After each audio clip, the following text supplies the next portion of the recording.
So we're about halfway done just simmering the beans and vegetables. And I'm going to add some more seasonings now.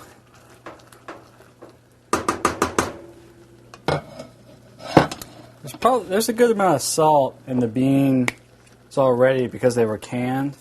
I'm just going to add a little bit more. I'm using kosher salt.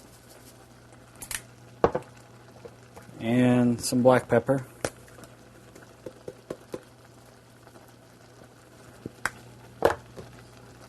Just kind of mix that up.